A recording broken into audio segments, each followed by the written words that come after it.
नमस्कार। आज हम भारत के उद्योगों की दिलचस्प दुनिया में उतरने वाले हैं।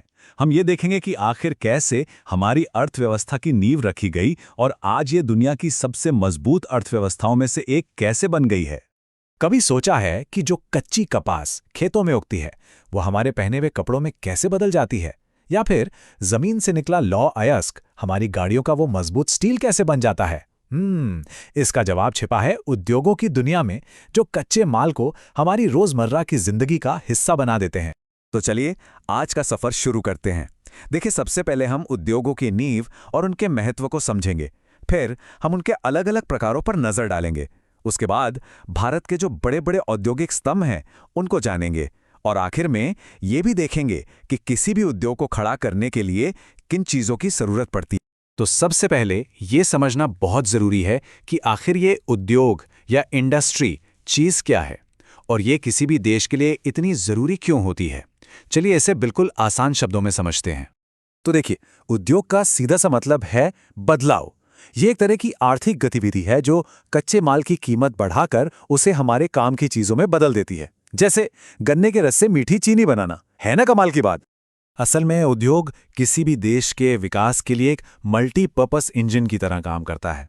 ये सिर्फ चीजें ही नहीं बनाता बल्कि देश की आय बढ़ाता है, लोगों को रोजगार देता है, खेती पर से बोझ कम करता है और तो और देश की तरक्की में भी मदद करता है। अच्छा, अब जब हम उद्योगों के महत्व को समझ गए हैं तो चलिए आगे बढ़ते हैं और देखते हैं कि इन्हें कितने अलग अलग तरीकों से बांटा जा सकता है। इससे हमें पूरी तस्वीर और भी साफ नजर आएगी। देखिए, ये टेबल कितने अच्छे से सब कुछ समझा देती है। हम उद्योगों को उनके कच्चे माल के आधार पर, उनके आकार के आधार पर या फिर उनके मालिक कौन हैं, इसके आधार पर अलग अलग श्रेणियों में बांट सकते हैं। हर श्रेणी की अपनी एक खासियत होती है। तो अब जब हमने नींव तैयार कर ली है तो आइए भारतीय उद्योग के उन मजबूत स्तंभों को देखते हैं जिन्होंने देश की अर्थव्यवस्था को सहारा दिया हुआ है। और शुरुआत करते हैं सबसे बुनियादी स्तंभ से। एक बात तो साफ है, एक मजबूत इस्पात यानी स्टील उद्योग के बिना आज की आधुनिक दुनिया की कल्पना भी नहीं की जा सकती। सोचिए जरा, गाड़ियों से लेकर बड़े बड़े पुलों तक हर चीज की बुनियाद में स्टील ही तो है, और इसीलिए इसे आधारभूत उद्योग भी कहा जाता है। ये टाइमलाइन दिखाती है कि भारत ने औद्योगिकीकरण के लिए कितनी मेहनत की है, खासकर आजादी के बाद। 1907 में टिस्को की स्थापना एक बहुत ही बड़ा कदम था। और हाँ, इस साल को याद रखने का एक मजेदार तरीका भी है। ये भारतीय क्रिकेट के दिग्गज MS धोनी का जर्सी नंबर है, जो खुद झारखंड से हैं। और देखिए, इस स्लाइड से पता चलता है कि भारत ने दूसरे देशों के साथ मिलकर भी काम किया।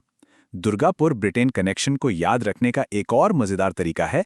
सोचिए, देवी दुर्गा के 10 हाथ होते हैं और अंग्रेजी में 10 को 10 कहते हैं, जो ब्रिटेन से मिलता जुलता लगता है। चलिए अब बात करते हैं भारत के एक और गौरवशाली स्तंभ की, सूती वस्त्र उद्योग। ये न सिर्फ भारत का सबसे पुराना उद्योग है, बल्कि आज भी लाखों लाखों लोगों को रोजगार देता है।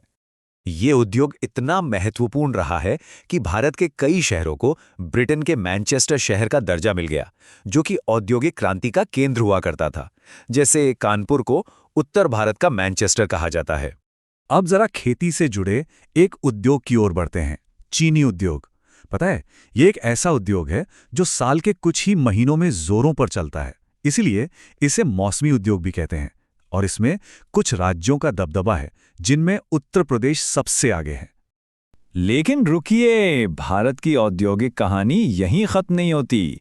जूट का सुनहरा रेशा हो, सूचना प्रौद्योगिकी यानी IT का आधुनिक इंजन हो, या फिर दवा उद्योग में भारत का दुनिया भर में दबदबा, ये सब भी हमारी तरक्की की कहानी कहते हैं। तो सवाल ये है कि आखिर वो कौन सी चीजें हैं जो किसी भी उद्योग को सफल बनाती हैं? चलिए एक सफल उद्योग की रेसिपी पर नजर डालते हैं। देखिए, एक सफल उद्योग बनाना एक लजीज पकवान बनाने जैसा है। इसमें सही मात्रा में कच्चा माल, कुशल कारीगर, लगातार बिजली, अच्छी सड़कें, खरीदने वाले लोग और सरकार का साथ, इन सभी चीजों का सही समय पर और सही जगह होना बहुत जरूरी है। अच्छा, अब तक हमने काफी कुछ जान लिया है, तो क्यों ना अपनी याददाश्त को थोड़ा परखा जाए और देखें कि हमें कितना याद है। तैयार हैं कुछ मजेदार सवालों के लिए? चलिए देखते हैं। पहला सवाल, भारत में सूती वस्त्रों की राजधानी किस शहर को कहा जाता है? थोड़ा सोचिए। और सही जवाब है सी, मुंबई। और हमारा दूसरा सवाल, ऐतिहासिक टिस्को प्लांट की स्थापना कब हुई थी? याद है वो मजेदार ट्रिक? जी हां, बिल्कुल सही। जवाब है बी, 1907। और इसी के साथ हम एक बड़े और अहम सवाल पर आके रुकते हैं। टेक्नोलॉजी और सस्टेनेबिलिटी के इस नए दौर में भारत का अगला औद्योगिक स्तंभ कौन सा होगा जो देश को नई ऊंचाइयों पर ले जाएगा? इस दिलचस्प सफर में हमारे साथ जुड़ने के लिए बहुत बहुत धन्यवाद।